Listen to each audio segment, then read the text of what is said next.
Greetings from Pintpot. Welcome to my latest edition of Avoiding Being Farmed. Today I'm going to be talking about kill to death ratio. Now Planetside 2 plasters the stats for kill to death ratio for your characters, both on its stats page and all over your player page on its website, thus giving the impression that kill to death ratio is an incredibly important aspect of the game. But is it? And if it is, what's a good kill to death ratio? And what, as a new player, should you be aiming for? Well, firstly, is kill to death ratio utterly meaningless? Well, I would say clearly not. The game in principle is purely objective based, capturing territory. However, if territory were truly that important to the game, then ghost hacking would be the most viable tactic. The objective of capturing territory is just the framework which gives people an incentive and area to fight and kill each other in. Once the game has given you a reason to kill the other side, i.e. the capture of the base, then you get on with the business of killing them. The game actively rewards you for going out to kill enemy players, giving you both experience and certs from it. Also, in terms of enjoyment in the game, let's be honest with ourselves, it's a lot more fun massacring the enemy than being massacred yourself. So in principle, killing as many enemies as possible and having as high a kill to death ratio is a good thing. But this advice comes with one massive caveat, which is that the kill to death ratio only has any meaning in the context of the playstyle that you in particular like.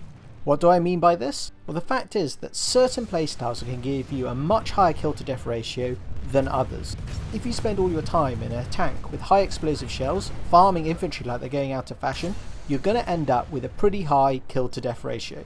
Far higher than you would be able to achieve if you were fighting on foot. The same applies if you just spend all your time in a max. And to get the highest kill to death ratio, you can do what everybody hates, be a spawn room warrior. Just sit behind the spawn room shields, shooting people with a sniper rifle, achieving absolutely nothing.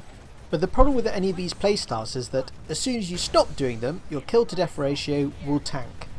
So my advice is absolutely do not choose a playstyle because it will give you a higher kill to death ratio. Because ultimately you'll end up just being trapped in that playstyle, as soon as you change out of it, your stats will plummet. Rather, choose a playstyle that much more suits your enjoyment of the game. One of the great strengths of Planetside 2 are there are a huge number of roles you can play which assist your side. And as a new player, the best thing you can do is explore all the different options to find which best suits you. Then, and only then, once you found the playstyle you particularly like, do your stats mean anything. And all they mean in that context is that you wish to improve them. If you're running with an engineer repairing maxes all day, your kill to death ratio is going to be very low. But there are other things to look at, such as score per minute. Ultimately you want to see is a steady improvement in your stats over time, and not be so concerned about where they start off. And improvement is not just about killing people, it's about keeping your side alive, supporting them, etc, etc. However, until you've found your particular playstyle, they really do mean very little.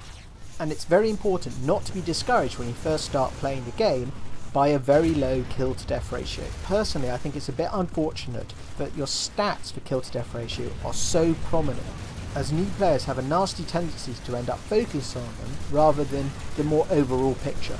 I would say for a lot of players when they first start playing the game, a kill to death ratio of somewhere around 0.2 to 0.3 is not at all unusual. And don't be surprised if in your first session or two you could end up with being killed 10 or 15 times in a row without killing anyone in return. And the reason for this is because Planetside 2 is a very busy game.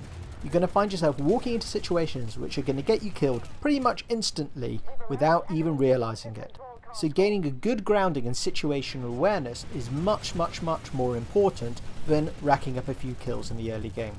So, in conclusion, it's not that kill to death ratios are meaningless, it's just that they are meaningless in the context of a new player. And whatever you do, don't adjust your playstyle to achieving the stat you want, but rather let the stats just follow from your playstyle. If you enjoy being support, play support. If you like rushing around in a tank, do that. You'll end up with wildly different numbers playing the two different roles, but that doesn't matter. Ultimately all you want to achieve is having fun and a steady improvement in your game. Now in my next episode I'm going to be taking a quick look at open field combat. In the meantime, have a good one, happy hunting, and Pintpot out.